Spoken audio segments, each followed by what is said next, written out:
Any day you wake up in the morning and you find out that your legs is working, your hands is working, don't complain. Just look for a company.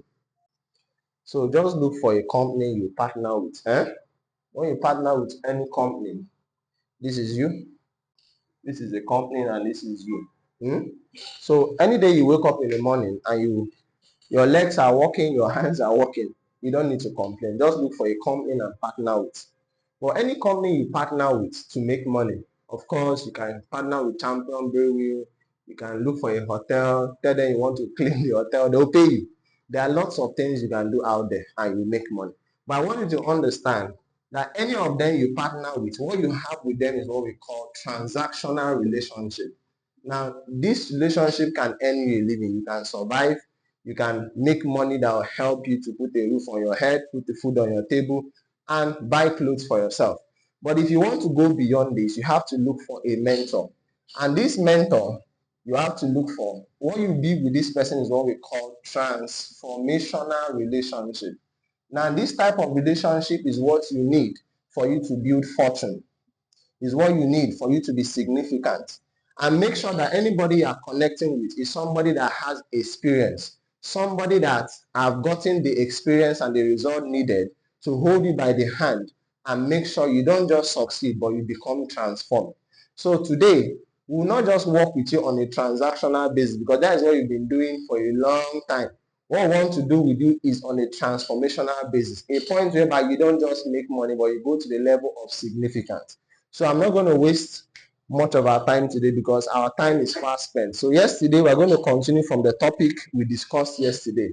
The topic we discussed yesterday is value creation. Therefore, is that true?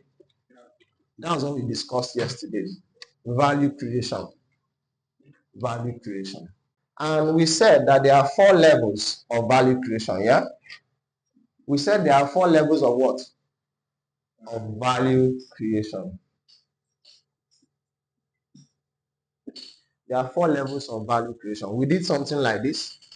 We did something like a ladder. We did something like this. Right? Good. And what's the 4? This is number 4. This is number 3. This is number 2. And this is number 1. What is on the 4th level? Implementation, right? This is the implementers.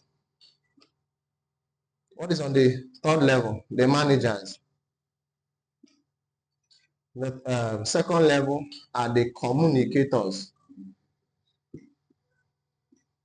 And the last level is what? The imaginators. Now, we realized yesterday that at this 4th level, they exchange what and what for money? They exchange time and effort for money, right? And we said that time is a limited resources and effort is a limited resources, right? Therefore, what will it give to you? Limited results. That is what it will give to you. Limited results. That's what it will give to you, because time is limited and effort is limited. How do we find out that time is limited? We came to realize that everybody has 70 years to live. What's your name, sir? What's your name? Andrew. Okay. Do you know that in this earth you are now, you cannot be strong beyond 70 years? Like, you are very energetic, but once you hit 70, they have to be body, so time is limited. And effort, there is more, there is so much that there is not much that your effort can do at that point. 70, 80, there is no much your effort can do. That means both time and effort is limited. But I want us to understand something. What we are looking for is unlimited results. Hello? We want to drive cars, we want to travel, we want to help the less privileged, we want to live in the best neighborhood, we want to send our children to the best school, right? The only resources that can help you live such life is when you are having unlimited results. Yes or yes? Now that means if you are using the limited resources, you are getting limited result. And this is not the type of result you want. The type of result you want is an unlimited result. So let's look at the second level of value creation, because we have talked about implementers, and of course, I said yesterday, the lowest level of value creation is implementation. I said that yesterday, right? Implementation. And Mr. Andrew, you might not really, just try and follow us a little bit.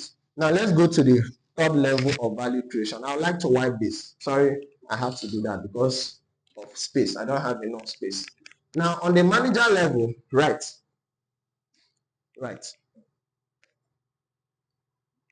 Managers unify. They unify to make money. Managers unify to make money.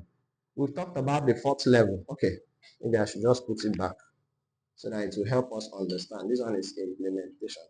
Managers, implementers. Managers unify to make money. That's what they do. This one put in their time and effort. This is the people that say, how much are you going to pay me for my time? Mr. Andrew, so, I'm going to do a day job. How much will you pay me for a day job? These are the people that says that they put in time and make money. These guys, what they do is to unify. They bring people together to make money. Now, I want us to see something here. They bring in people together to make money. Now, the managers and the implementers make limited income. Write it down. The managers and the implementers make limited income. They get rewarded on a limited basis. It's because no matter the effort a manager puts in, he's still working for someone. No matter the effort a manager puts in, he's still doing what? He's still working for someone. So these guys are smarter than these guys. But irrespective of how much these guys are being paid, it is not still enough because their reward is determined by whichever that employed them. Am I communicating? So now I'll tell you something about these guys. I've been in that show. I once worked in a secondary school where I grew to a point of being the principal. I'm not joking, I'm telling you life story. I negotiated with the woman that owns the school. I told the woman that, see, this school now, I checked the population of the school was around 150 something. So I told the woman that I can move the population to 600. I know what to do. But I don't want to be paid salary anymore. I want us to share the profit that will come out of it. Guess what happened? The woman went around the whole community telling them that I want to sell our school. Honestly speaking, the thing got to a point that me, I had to resign. I'll tell you why. Normally, most of us that go to school, we get degree, we get masters, we get PhD. You find out that the more certificates you accumulate, the person that will even employ you is even afraid of you. Am I communicating? So what it means is that the smartness of this guy most times become a threat to the owner of the organization. And now the owner of the organization will now remind him that that was actually what happened to me. Like most of us might have organization. You have a place that is your own. There's somebody managing it back. The guy is no, I'm telling you, maybe you might have the driver, you might have the cleaner, you might have the receptionist, but there must be a manager that controls everybody. Now, almost that this guy he has liberty. Sometimes he can even eat some back money because he know how all the department they operate. And this makes him feel that and the organ are you communicating? So my point is this. At the manager's level, what you need for you to make money here is effort. That's what you need. At the manager's level, you need what? Effort and time. This effort is not to implement. The effort is to unite. A manager cannot operate except he is present. Time. And a manager cannot operate except he is there to monitor. Effort. Some of us, when you tell them that once you do something and you make money, that is not, there's a different class entirely. There's a class that will teach you the difference between profit and margin. Some of us said, I'm not the one doing it, that I have boys that I'll just come and inspect what they did. Are there people like that? And because they are the one inspecting what these boys are doing, they feel that they are not doing much work. But the question is, if you not inspect these guys for the first time, second time, third, will that work continue? Definitely it will not continue. They will do what they like. So definitely your time is needed, your effort is needed to be present. Am I communicating? And time is what? Limited resources. Effort is what? Limited resources. So here we have what we call limited reward.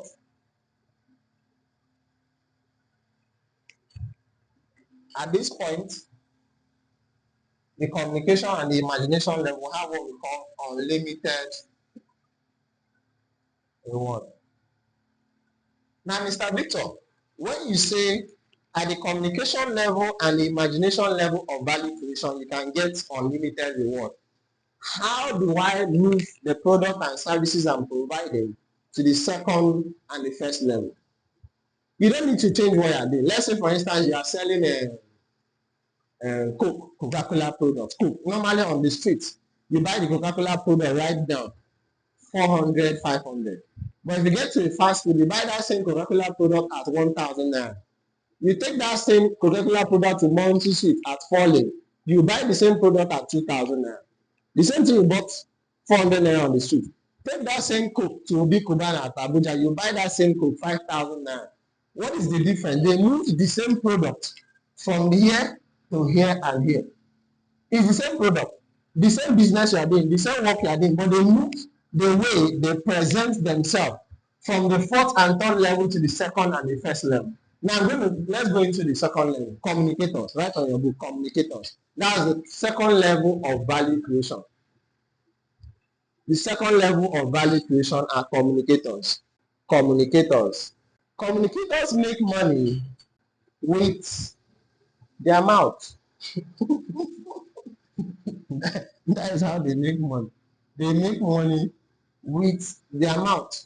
When you say a Coca-Cola you bought 400 on the street is now 1,000 in a fast food. Let's use Crunchies for example. Now what it means is that at Crunchies, the Coke is no longer Coke. It is now Crunchy Coke. It is called word. What did I use? Word. I just added a statement on top of the Coke. Instead of calling it a Coke, I now call it what? Crunchy. I'm telling you what I'm. Okay, take the Coke to Monty Street. It's no longer Coke. It's now Monty Coke. And it's somebody that sold that brand to you. You don't understand. It's words that I used to sell the brand to you. Of course. If you have not read it on the signpost that this is Monty, you wouldn't have appreciated the fact that that Coke is 400. You might not even get mine back, but for the first thing you don't enter Monty, you decided to respect yourself. That's so far as I'm in Monty. I should be ready to behave like somebody that is in Monty. Am I communicating? You take that same Coke to Obi Kubana. What they added on the Coke is word. It's now called Obi Kubana Coke. Now only you see I'm as Coke. That is no longer Coke. That is why when you see so many brands today selling their product at a very expensive price, most of us say that it's too expensive. No product is too expensive. It's not your market. I'll tell you what I mean. Today, this same Coca-Cola product you are drinking, are you aware that it is a normal sugar and water? Telling you. They did not sell Coke to you. What they sold to you is filling. You know? They sold filling to you, and that is why you bought it. Okay. Maybe many people are buying Mercedes-Benz today. Is it that Mercedes-Benz is the strongest vehicle in the market? No. What they are selling to you is luxury. They did not sell car to you. Okay, fine. When somebody buy a Rolex watch, 47 million naira watch, if you go to Plaza, you see watch they are selling 2,000 naira. A watch of 47 million naira, is that one watch? They did not sell watch, they sold status. Like you are buying the watch, you are not wearing the watch because it is a watch. You are wearing it because there is a particular status you must belong if you really want to have that watch. So you are not buying watch, you are buying words. Okay, let's use Nike and normal Abashu. If they keep Nike here and they keep Abashu, which one will you take? No, let's tell ourselves. They keep Nike shoe and they keep Abashu. Which one will you take? You take Nike. What did you buy? But so you know say Abashu strong pass. No, let's tell ourselves. So you know say Abashu strong pass Nike. Okay, you don't want to agree. You see the power of wealth. Now let me tell you what wealth does. It gives a product what we call brand. What does it give a product? Oh, you are not talking to me. Wealth give a product what we call what? Brand. That means for you to be able to move your product and services from the fourth, third to the second level, you need to do what we call packaging. What thing I call it? Yes, so if you not package it, you are a commodity. Okay, fine. Let's do practical. Do you know you are not the only environmentalist we have in Akwa Ibom State? What's the difference between you and the person that is an environmentalist to the government house? Do you know that Julius Berger used to do environmentalist? I once had a friend that works in that department in Julius Berger. He just cleans the environment, cut the flower. That is his work. But it was, you know, when you are hearing somebody working in Julius Berger, when they tell all of them is construction companies, they lie, it's not all of them. There are departments that is in charge of environment. They work directly in the government house. So the question is, Julius Berger is in environmental business. You are in environmental business. What is the difference between you and Julius Berger? What's the difference? Packaging. Are you now saying that you know your business does not have any problem? The only thing it lacks is what we call packaging. And some of us feel that packaging sometimes is too shouty. No, no, no, no, no, no. You have to start from branding yourself because you must have a personal brand to have a global brand. Am I communicating? Elon Musk is a personal brand. Tesla is a what? Is a global brand. Mark Zuckerberg is a personal brand. Facebook is a what? Is a global brand. Is that also? That is the same thing. Dangote is a personal brand. The company himself is a global brand. So first of all, brand yourself by the way you talk to people, by the way you present yourself. Then the highest level. Now at this point, you now have given you so many practical of how many persons have used branding to make more money on the same product and services. I'm giving you so many examples. Then the last one is called the imagination. Now the imaginators, what they do, they sit down and design how things work. I'll give you an example. The president of Nigeria today, he did not enter that seat because he had energy. He did not enter that seat because he had energy. He only sat down and thought. He thought. And he told us that it is his turn. When I say the man will play, he told you clearly that this presidency is my organization. No, the honest truth is that this is actually what he did. He sat down and created. That's what they do. So let's go to the fourth level. Right in your book. Fourth level of value creation is imagination. Imaginators. Fourth level of value creation is imagination. The fourth level of value creation is imagination. Did I say fourth? The first level is not fourth. The first, this is second, third, fourth. The first level of value creation is imagination. The first level of value creation is imagination.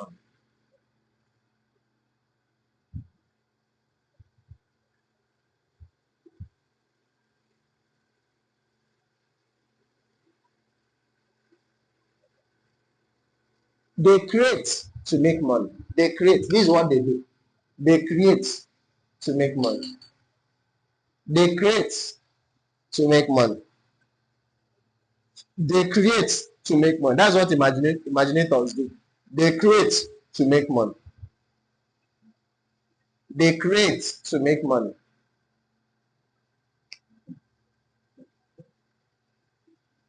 Now let's look at the meaning of creation, because most times we don't really understand what it means to create. Now creation happens in the mind. I will explain. If you go to which side will I wipe? Let me wipe this side. If you go to Genesis 1, verse 27, it said, God created man. Is it in your Bible? God created man. That was what he did. Then when you come to Genesis 2, verse 7, he said, God formed man. Hello? Now what it means is that what he did in Genesis 1:27 was in the mind. It was not physical. He came in Genesis 2 and did what we call physical work. That is, creation happens twice. First in the mind and second in the physical. My God, you never hear this Bible portion before. I've not seen it from that standpoint before. He's actually a pastor, right? He's a pastor. No. We're actually talking about reality now. What is the difference between what happened in Genesis 1:27 and Genesis 2:7? Because he mentioned creation 2 times. He said he created man, Genesis 26:27, 1:26:27. He created man in his own image and likeness. Check your Bible now, it's there. Then he came to Genesis 2 and said he formed man from the dust of the. So what actually happened at Genesis 1? He's trying to tell you that creation first happens where? In the mind. Then the second time creation happens is in the physical. That means things are created twice in life. First in the mind and second in the what? In the physical. Now, why these guys get compensated the more, they get the most reward, is that they are the ones that sit down and create the brands we are enjoying today. Coca-Cola was someone that thought about it, yes or yes? Oh, you're not talking to me. Coca-Cola product was somebody that thought about it, yes or yes? Dangote was somebody that thought about it, yes or yes? The Zenith Bank, the Access Bank, the banks you are enjoying today, somebody sat down and thought about it, yes or yes? So what these guys do, they create to make money. They don't do anything. After they are done thinking, they now call the so-called managers to now communicate to them. Most times, this one might not be good at. That is why there's what we call those people that start a company, that invent a company. What do we call them? Is it directors? Someone that starts a company, what do we call them? That starts a company. A founder. That's why most times a founder might not be the CEO.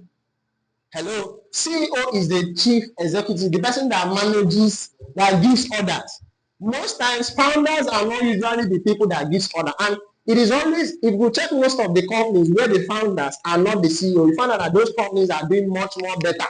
Because that you can create something and you think about something does not mean you have the skills, the technical know-how to communicate how that thing should be created in the physical. Fine, let's do practical. Most of us want to build house. You are the one that thought about the design. Sometimes it looks stupid. You need to call an architect that knows how that thing you are thinking can come to manifestation. So an architect should be the right person to communicate to an engineer, the contractor.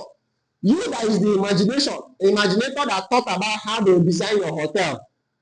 You don't know how they will build the hotel. Even if you explain to a contractor that will build the hotel, even the contractor will be confused. So you need an architect that will now communicate verbally what this man is thinking. I'm telling you what really happens in life. I'm telling you the reality of life. And when this architect communicates, that's what he does. He designs it on paper and communicates to these guys. This guy now goes out to call this guy that does the messing work.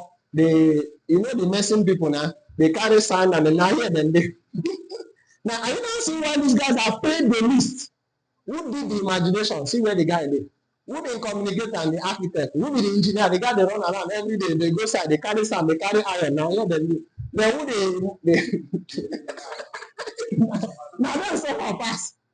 But they get paid the least. Now at the end of the whole job, this guy go, this guy go. Who enjoy the money now? Who chop the hotel money? Now you wait think and now you go enjoy the dividends. Most of the companies today, the managers, the CEO that started the company have gone, they have come and gone. They keep on changing CEOs, they keep on changing directors, they keep on changing managers. But the real person that thought about that same organization still will benefit from that organization, whether he's dead or alive. I'm telling you, whether he's dead or alive, will continue to benefit. So the question I'm asking you this morning, what you are doing is good, but where does your product and services, where do you present it to people? Are you presenting it at the implementers level? Here you are the one. You are the procurement manager, you are the storekeeper, you are the receptionist, you are the accountant, you are all like up office, your hand is everywhere. Everywhere. You do not come out, money no day. These ones are a little bit easier. Sometimes you might not really need to come out, but you must definitely come out. Am I communicating? But at this level, and at this level, you talk, you communicate what you want, and these guys go to work. There is no need burdening ourselves. We always have these people among us. The Bible said we will still have the poor among us. Yes or yes? But let it not be you that will be found here. Am I communicating? Let it not be you that will be found here. Where should you be found? Either at the second level or at the first level of value creation. So at this point, we're going to call it a day. I would like to take some questions and contributions before we summarize. So at this junction, I want to thank you very much. See you guys tomorrow, 10:30. Have a blessed day.